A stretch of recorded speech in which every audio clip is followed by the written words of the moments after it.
Hey everyone, Keenan Gray here from DyeStat.com, bringing you an exciting edition of DyeStat discussions.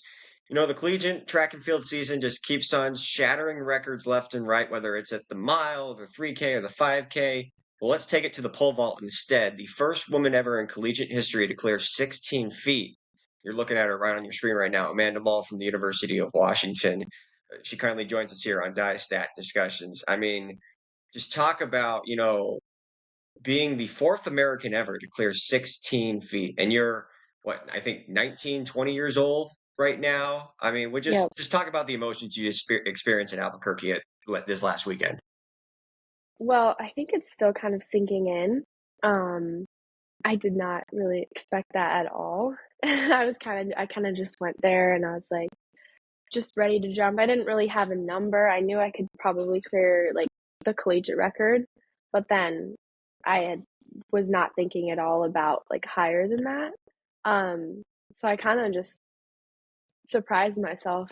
But yeah, I'm really proud of how far I've come.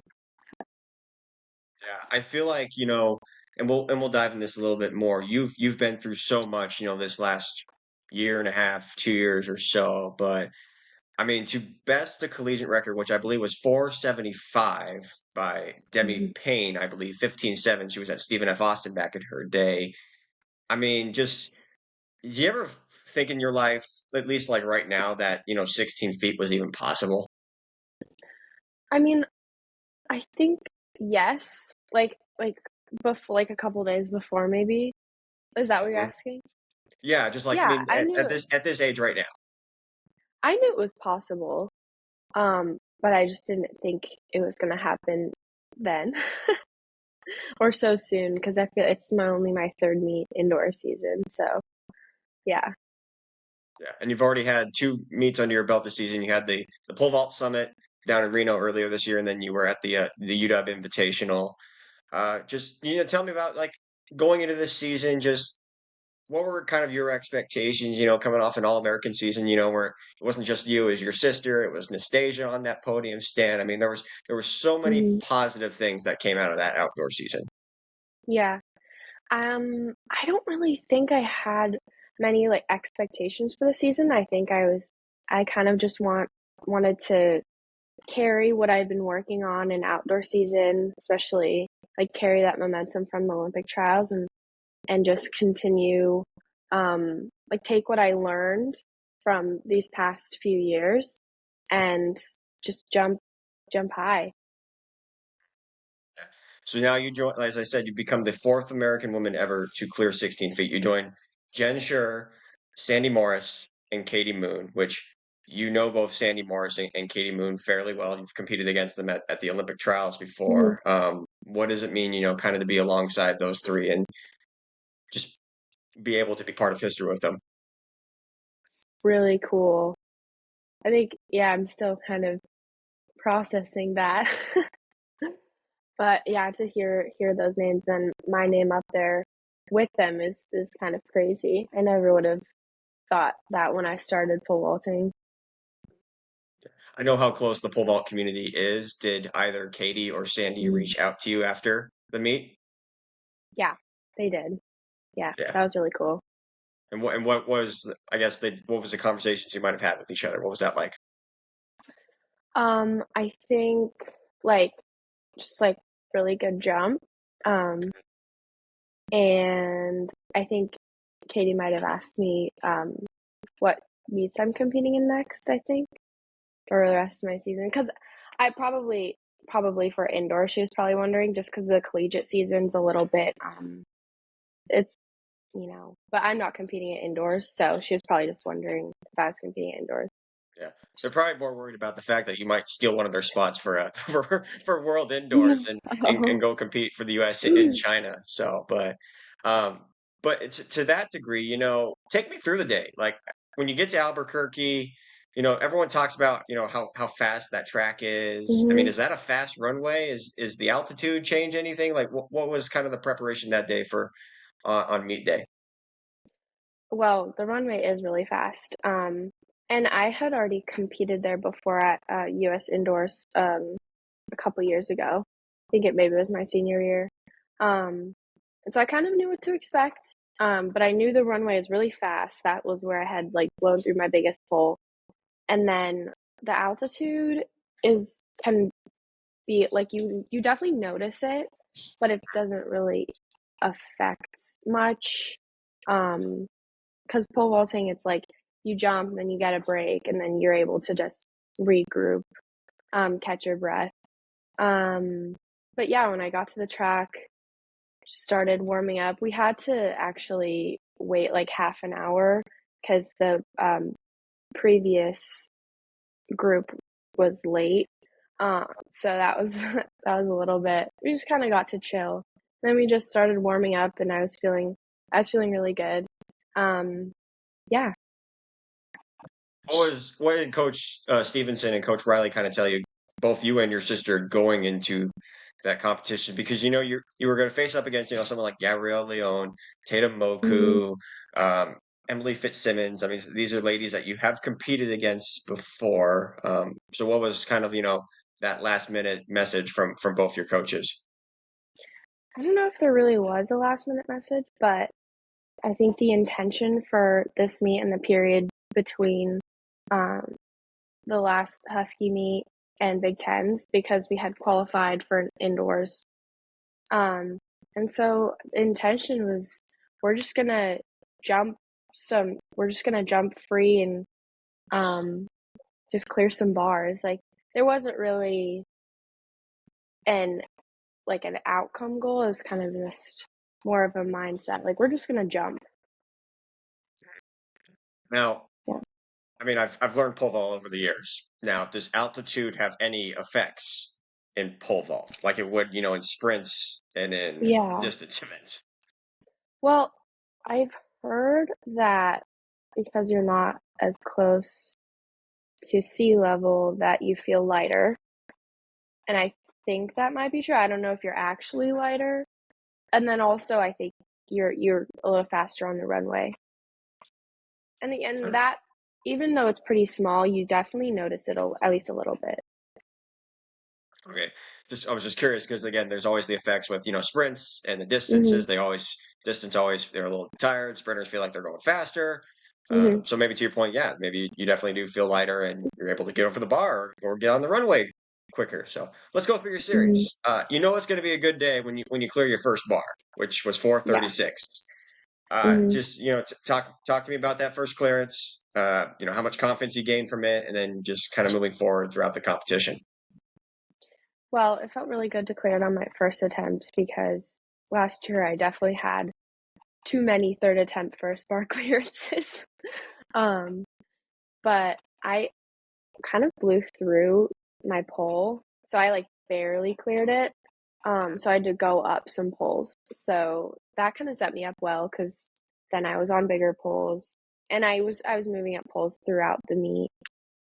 But it was a good first jump. Felt really good. Was that something you were kind of practicing even at the pole vault summit and then at the last UW meet, was just kind of changing poles?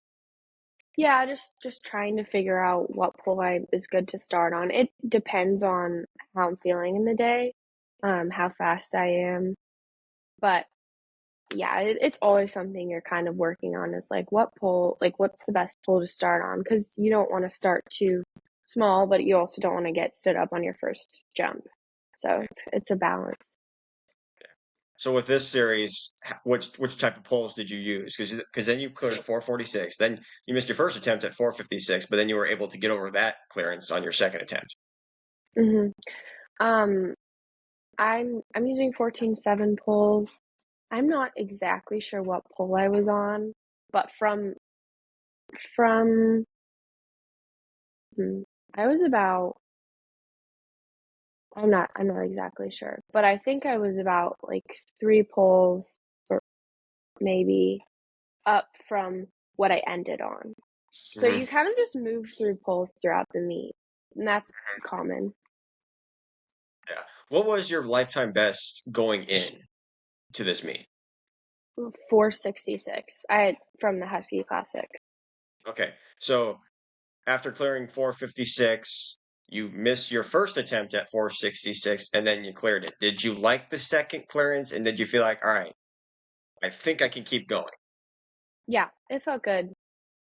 Yeah. What about it? Like, what about the clearance? Was it your hips that got over the bar? Was it hmm your placement of the pole? Like, what was it? I think I just had a really good momentum going into the jump, and then I think everything was just clicking, and I think I got some pretty good height over the bar. Um, especially, yeah, I'm pretty sure it was that jump or 76 where I was like, well, obviously 76. Maybe it was the 66 jump where I was like, that was really good. I'm just going to keep doing exactly that. And that's what my coaches were saying too. So then, and typically when you raise the bar, it goes up 5 centimeters. Well, both you and Gabrielle Leon decide we're going to go 10 meters up hmm instead. And so that would then lead you to get the collegiate record, hmm essentially. You cleared it on your first height. I mean, was that something you were expecting to do on your first clearance? I mean, especially when it's the new height, you've never reached it before. There's a lot going on right there. I don't, I mean, I didn't really expect to clear it, but I knew I could. So I guess I kind of did. Yeah. And what about that? What was good about that clearance? I don't exactly remember, but I knew I'd been getting really good clearance over that bar in the past two meets. So like I think I just had a lot of confidence going into that bar, and that jump was also like just continuing with the momentum. All my marks were good, my standards were good. I think I maybe went up maybe I stayed on a pole. I don't exactly remember. It all kind of blurs together. And I'm sure it was all a blur at the same time too, just being in the moment as well. So, all right, cleared the first bar at 476, collegiate record. We're gonna go up 481. We clear it again.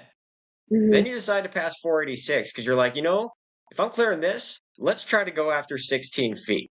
Yep. And you've probably, in practice, you've probably had the rope up at 16 feet, but you never probably had the actual bar itself. Were No. there nerves when you were approaching the runway, just seeing 488 and like, oh, okay, this is new territory. Honestly, not really. I was kind of just focused on my jump. I wasn't really thinking too much about the bar itself. I mean, yeah, there was part of me where I was like, "Oh, that's kind of cool. That's really high." But I wasn't really nervous about it. You attack the runway, you miss the first clearance, you come back. Did anybody say anything to you, or were you just totally locked in? It's like, and you just tell Tim and Toby's like, I got this. Like, I can do this, guys. Yeah, I was kind of just locked in. I mean, I wrote in my journal, like in big block letters, why not? Because I think that's something I've always kind of said, even when I was little. It was just a random little phrase, but I think it really speaks to me in like these moments where it's like I could be breaking a barrier right now, and it's just like, why not? And everybody in that facility is watching you on that runway. Your teammates are watching from the side. I'm sure. I think you guys were the last event going on that Yeah, day. yeah, Um, was it cool to have that spotlight during that time and just being on that center stage? Literally, you were in the center of the yeah, actual track. yeah. It was a really special environment because it's just like it felt like pretty intimate because it was like, I mean, if you see in the video, most of the bleachers on the other side was like completely empty, but then there was like my whole teammates, my family, just like pole vaulters. It was just really special. It was just like it was nice and small. I liked it. Yeah. Second attempt, you're going down the runway. You go up on the bar, and you're just barely over it, and you fall down, and you are mobbed by your teammates after you had cleared 16 feet. I mean, the look on your face was just priceless that you had just done what you just done. Was that moment a blur during that time? No, I kind of remember it pretty clearly. I mean, that was the first time I've actually been like, what's it called, mobbed on the pit. But yeah, I just remember clearing the bar and I was like, that actually just stayed up. And then the next thing I know, my teammates are like coming in Mhm. and I'm Yeah. on the pit. That was really, I think I'll always remember that moment. Yeah, I think it was. I saw a really cool video. I think it was Coleman. I think it was Cappy Coleman that. Yes. Um, so she had her face. She had her face like on the screen on her face, watching you Hmm. jump, and you can see. I think you see Preston Artist right behind you as well. Your sister's in there somewhere, and Hmm. just the look on their faces when you just cleared that bar. What does that just say kind of about the team chemistry within the University of Washington program? And you know what Andy and Marisa Powell have Hmm. been able to build because track is an individual sport, but I mean you guys are so team heavy when it comes to that. Hmm. I think it speaks a lot about our team culture. I mean, I think we have the best team culture. I just love everyone on our team and everyone loves each other and I think it's just a really special environment and that's I think why we're seeing so many of these results is like that we all care about each other and we all lift each other up. Just like they were all supporting me and I'm going to be supporting every one of them. Yeah. And you've been very supportive of your sister over these years, when she was able to compete in Budapest for the World Mhm. Championships and, go on to break national records herself. What was that interaction like with her? Just, I mean, it's another milestone that you, I mean, collectively, you feel like you guys do it together as Yeah. twins because you guys have been there with each other through thick and thin. Yeah, it's really special. And I think something that's really cool about having her with me on this journey is like my highs aren't that high and my lows aren't that low because we kind of keep each other more towards like equilibrium. And I think that's really important because, you know, like, yes, the highs are really cool. And I think obviously this weekend was a high for me, but it also was like having her with me. I wasn't like gonna rub it in her face. And then also, if I'm not doing as well, like I have been the past few years, seeing her being out there kind of helps bring me up. So I think it's really special because we both really care about each other. And I think now she's more motivated to clear 16 feet because I did. Yeah. I think also, the person that's probably the most proud of you is the guy that's been by your side since the moment you started pole vaulting, is Hmm. Tim Riley. I mean, Hmm. this guy's been coaching you since what, middle school or so? I mean, what was that moment like with him sharing that and just being that first woman ever that he's coached to clear 16 feet. It was really special. I mean, I think I think it's still kind of setting in for all of us, um, especially Tim and I. Yeah, I think it's just a really cool moment. I think he was saying, yeah, I think he was just in disbelief kind of because he was like, I mean, I knew this could happen, but I didn't think it would happen so soon. Um, and yeah, he was saying to me like this has always been like we always knew you can do this. I think it's just such a special moment to like show like that he really is one of the best coaches, if not the best coach. I like to call him the mad scientist because he knows what he's doing in the laboratory, Hmm. and he's getting you girls up to clear heights, but also other people when he was with Northwest Pole Vault. Like I mean, just Hmm. the progression that so many people made from their when they were freshmen in high school now to the senior year.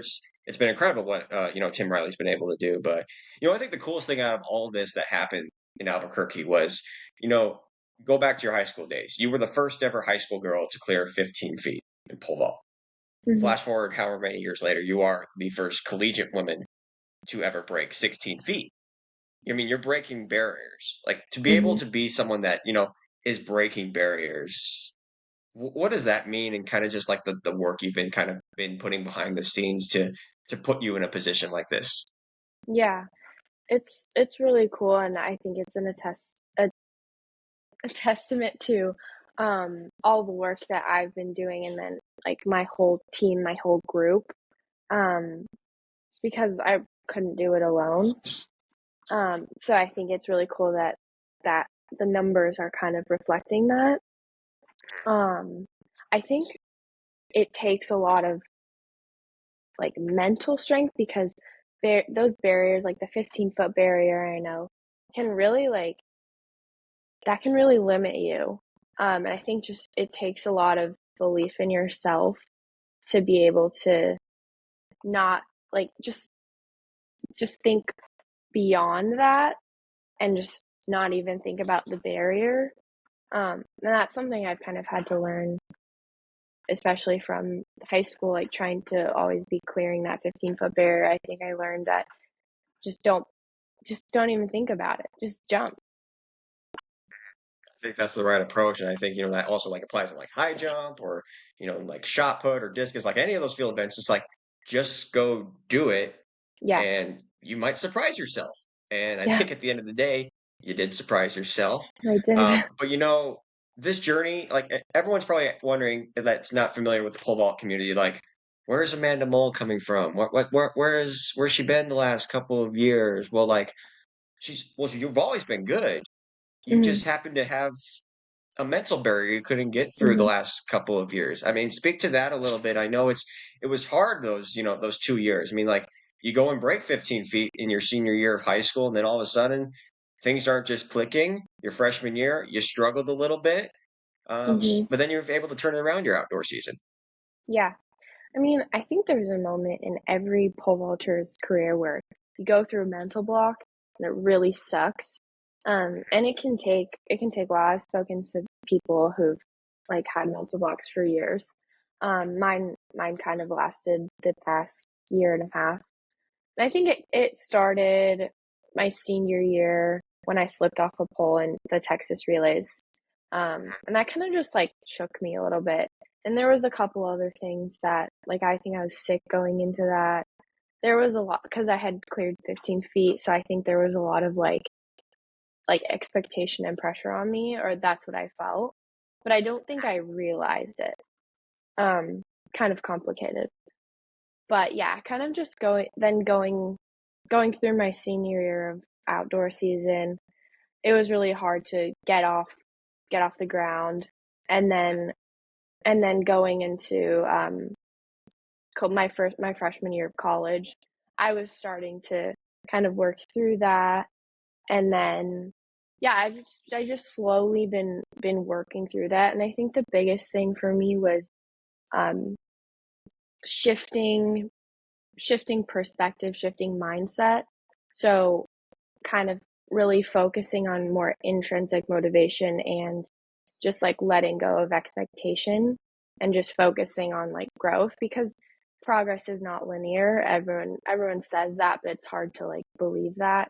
Um, and really just acknowledging that like failure is part of the process and yeah, just really focusing on learning and growth as a person, I think has really been the biggest thing for me because that has allowed me to kind of let go of like all the other things and it keeps the focus on like the process versus the outcome.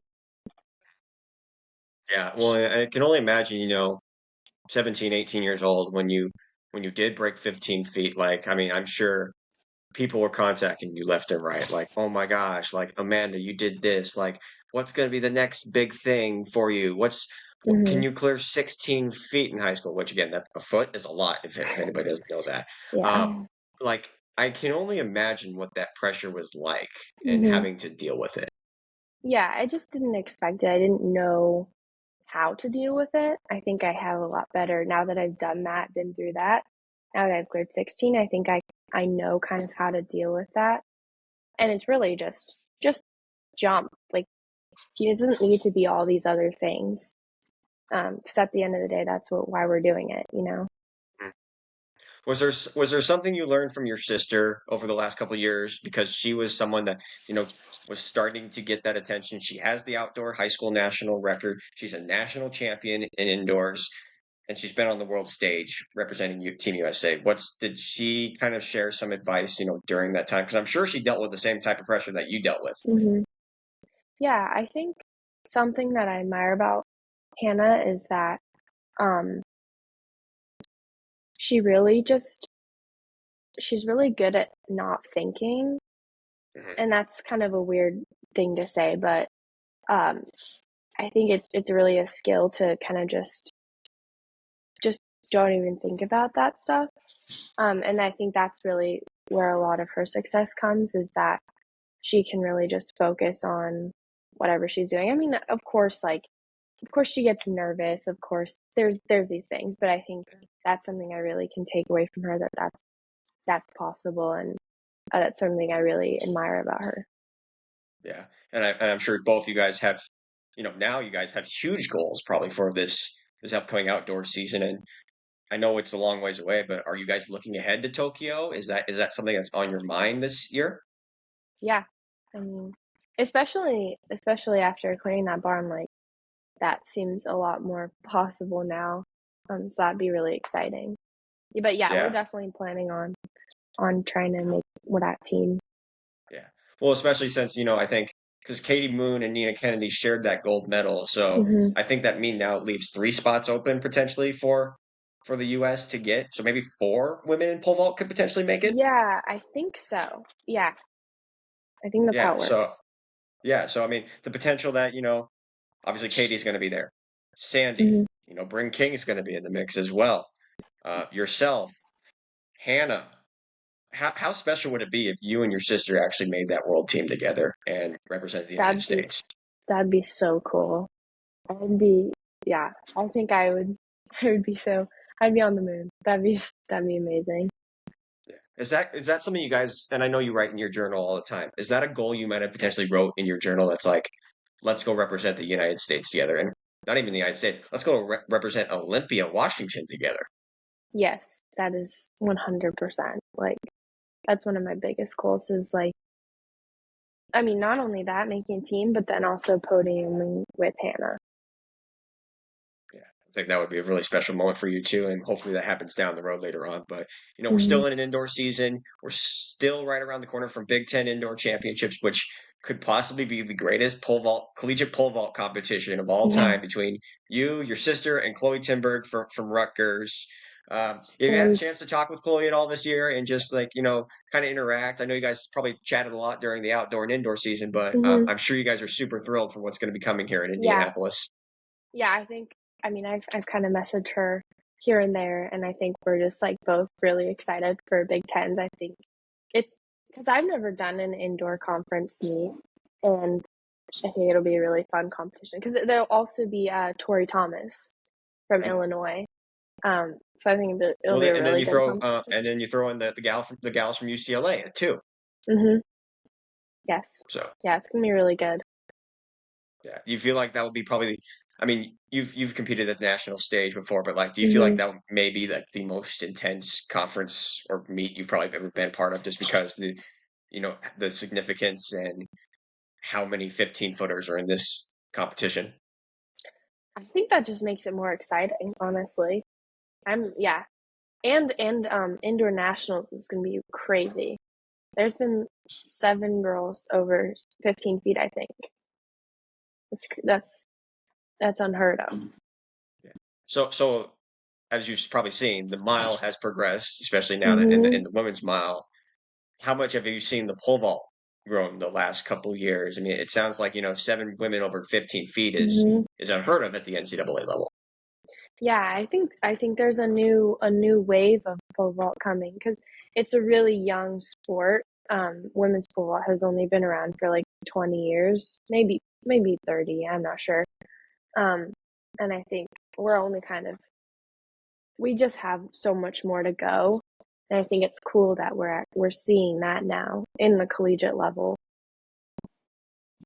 For sure. And it's going to continue to grow, as you Hmm. said, and especially, at the high school age, like people are going to see what you were able to accomplish your senior year of high school and be like, I want to exactly be like not only just like Amanda, but I want to be like Hannah as well. And then you got women that are coming into the collegiate ranks. It's like, well, if Amanda can do that, why can't I clear 16 Yeah. feet? So I think, before we kind of just end things here, what is that message you're sending out to all those young girls, all those women out there saying, like, as you said, don't even think about it, just go do it. Yeah, don't limit yourself because think the best things come when you just jump. Just have fun with it.